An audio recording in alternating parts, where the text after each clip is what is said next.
बऱ्याच वेळा मी माझ्या पाईल्सच्या पेशंटना, मूळव्याधाच्या पेशंटना सांगते की हे औषध जे आहे ते लोण्यातून घ्या. लगेच प्रतिप्रश्न येतो, मॅडम लोणी कुठे मिळेल, बेकरीमधून घेऊ की डेअरीमधून घेऊ? तर लोण्यामध्ये गाई म्हशींच्या आहाराच्या प्रकारानुसार 400 वेगवेगळ्या प्रकारची फॅटी ॲसिड्स असतात. त्यामध्ये ब्युटेरिक ॲसिड नावाचे फॅटी ॲसिड जास्त प्रमाणात असते आणि म्हणूनच ह्याला बटर असं म्हटलं जातं. या फॅटच्या वेगवेगळ्या प्रकारांचं जे प्रमाण आहे ते गाई म्हशींच्या आहारावरती अवलंबून असतं. गाई म्हशी धान्यापासून बनवलेला आहार घेतात की हिरवा चारा खातात यावरती ह्या गोष्टी अवलंबून असतात. लोणी आपण जेव्हा डेअरीमधून लोणी विकत आणतो तेव्हा ते दूध घुसळून काढलेले, त्यावरचे काढलेले जे क्रीम असते ते असते. या उलट आपण जेव्हा घरामध्ये लोणी तयार करतो तेव्हा ते आपण आधी फर्मेंट करतो, दही लावतो आणि त्यानंतर दही घुसळून त्यावरचं लोणी आपण काढतो.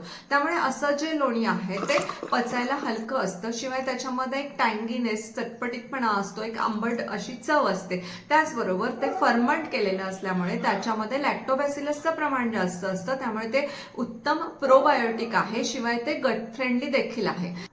आणि त्यामुळेच बऱ्याच वेळा लॅक्टोज इंटॉलरन्स असलेल्या व्यक्तींना सुद्धा दह्यापासून केलेलं लोणी जे आहे ते उपयोगी पडतं. त्या लोण्यामुळे अशा व्यक्तींना त्रास होत नाही. लोण्यामध्ये ब्युटेरेट नावाचे जे शॉर्ट चेन फॅटी ॲसिड असतात ते मोठ्या आतड्यामध्ये तत्काळ शोषले जातात आणि त्यामुळेच मोठ्या आतड्यामधील पेशींचं ते पोषण करतं. त्यामुळे ते तिथली सूज जी आहे ती कमी करतं ना. याच गुणधर्मामुळे ते पाईल्स, फिशर, बगंदर यासारख्या आजारांमध्ये उपयोगी ठरतं. आयुर्वेदानुसार नवनीत म्हणजे लोणी हे बृहण करणारं म्हणजे वजन वाढवणारं आहे. त्याचबरोबर डोळ्यांसाठी हितकर आहे, बुद्धी वाढवणारं आहे. त्यामुळेच आपण पुराणांमध्ये बघितलं की श्रीकृष्ण हा लोणी चोरून सर्वांना देत होता. लोणी हे शीतल, शरीराला थंडावा देणारं असं आहे, अँटी इन्फ्लामेटरी, सूज कमी करणारं आहे. नॉन अल्कोहोलिक फॅटी लिव्हर जे आपल्याला आजकाल बऱ्याच व्यक्तींमध्ये दिसून येतं, तर असं फॅटी लिव्हर कमी करणारं लोणी आहे. या उलट दुधापासून तयार केलेलं क्रीम किंवा लोणी जे आहे ते पचायला जड आहे. त्याला एक विशिष्ट प्रकारचा दुधाचा वास येतो आणि आपण जे घरगुती केलेलं लोणी आहे त्याच्यापासून तूप केल्यावर त्याला जो एक ॲरोमा येतो, छानसा सुगंध येतो, तसा त्या क्रीमपासून केलेल्या तुपाला निश्चितच येत नाही. आणि त्याचबरोबर हे जे दुधापासून केलेलं क्रीम आहे ते लॅक्टोज इंटॉलरन्स असलेल्या व्यक्तींना न चालणारं असं आहे.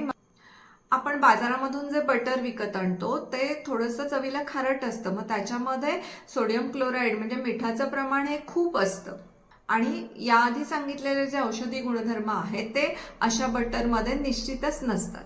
दोन्ही प्रकारच्या लोण्यांमध्ये 80% फॅटचं प्रमाण असतं, बाकीचं पाण्याचं प्रमाण असतं. पण घरगुती दह्यापासून केलेलं जे लोणी आहे ते हृदयाला हितकर असं सांगितलेलं आहे. शिवाय त्याच्यामध्ये व्हिटॅमिन A, D, B12 आणि K2 हे सर्व आपल्याला मिळतात.